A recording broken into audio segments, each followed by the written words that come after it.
Pape Thiam maa ngi lay nuyu baax Serigne Ndiaye Bouna nga ne bisu élection yi bi gars yi di ciblé fii nii ci sama arrêt bi arrêt Serigne Ndiaye Bouna damaa daw waqit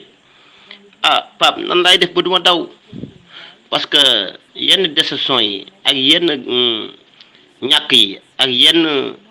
maanaam ñàkk gi nga xam ne dañ ko ñàkk ak duma yi nga xamante ni dañ ko duma benn bokk yaakaar yaa ngi dégg waa coalition Yewwi Askan Wi ak coalition Wallu Sénégal dafa metti duma yi daa metti moo tax ñetti fan ngi ni yoo xamante ni daanaka mënumaa jóg ci lal ndax mettit ak naqar ak awtiis parce que xam nga maanaam yenn gañ yi sax baax na waaye gañ yi yenn gañ yi da ëpp xam nga yooyu dafa fés ba ëpp ki loolu nag kenn mënu koo sàcc wax dëgg yàlla xam nga Serigne Ndiaye Bouna nag moom maanaam boo amee déception dama dul mën a lekk duma mën a naan ndax gàcce googu noonu dama ko mën te attunu ma ko boo gisee maanaam politiciens yi war di liggéey di dem ci seen askan di jege seen population lii moo ko waral parce que gàcce daa metti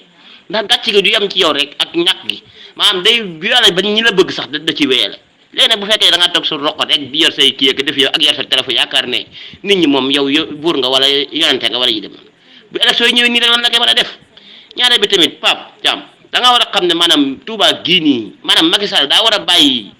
di jël maara yii nga xamante ni maanaam duñ dem ngénte duñ dem céet duñ dem cant duñ dem dara lu xew boo ñëwee wax leen ko duñ yónnee duñ yable léegi nag population bi nga xamante ni taal bi nga xamante ni maanaam tey jii bis boo leen faloon politiciens yi mel ni Serigne Ndiaye Bouna wala lu ko jag bis boo leen faloon ëllëgati si biir maanaam tey jii maanaam ñoom la nga xam ne moom nga leen teg dañuy wàcc askan wi yaa ngi def saafarte ak ñoom mais bu fekkee da ngaa jël de moo tax depuis biñu tàmbalee fal maaraay mbàkki ba léegi mënut a gañe Sénégal mënut a gañe Touba li ko waral nag moom xam na ko da ko war a bàyyi nag waru leen a fal ndax ñoom duñ jóge fan nekk te lu ñu leen jox ñu ne ko dëx ñu lekk ko yaa ngi dégg duñ ko bokk ak nit ñi xaalisu politique nag da ko war a bokk ak ñëpp waaye ñoom dañuy jaawale xaalisu politique ak xaalisu addiya yu baax Serigne Ndiaye Bouna politique al Macky Sall daa metti ndax doo amul xaalis ba pare tamit loo wax duñ ko jëfee say conseil duñ ko jëfee ba pare tamit maanaam tey jii nit ñi dañ lay bañ maanaam la nga doon am sax yow ci sa wàllum bopp sa diggante ak nit ñi nga xam ne sa niti bopp yi sax da nga koy mujj da nga koy ñàkk Serigne Ndiaye Bouna waxam du neex loolu nag lu ko waral man xawma lu waral loolu ba pare maanaam yow mi koy kaasale ko def yëf duñ la maanaam jox sa wàccuwaay dañuy seet ay opposition ñoo xam ne ni maanaam tekkuwul dara yaa ngi dégg di leen ger xam nga di leen jox ay xaalis ak yi oto ko def yëf gis nañ ko fii ay xale yu ndaw ñoom Serigne Ndiaye Bouna di nekk fi di leen liggéey gudde ba ci suba ngoon kon léegi lan mooy njëriñul politique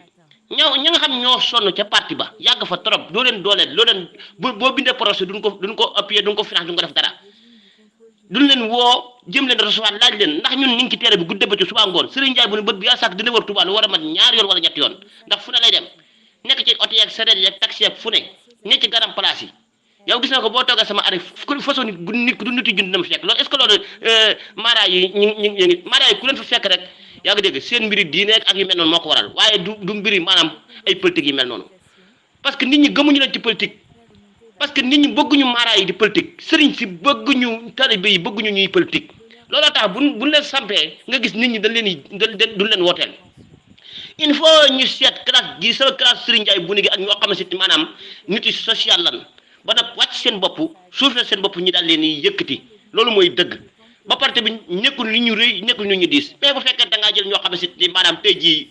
yaa ngi dégg bu guddee bu xasee bu guddi ñu ne sëñ bi fàttu na yaa ngi dégg yi tanga fa nga yaakaar ne maanaam taalibe yi moom da nga ko topp pour nit ñi taalibe yi dañ leen topp pour ca yàlla waaye topp ñu la mu ngir politique loolu il faut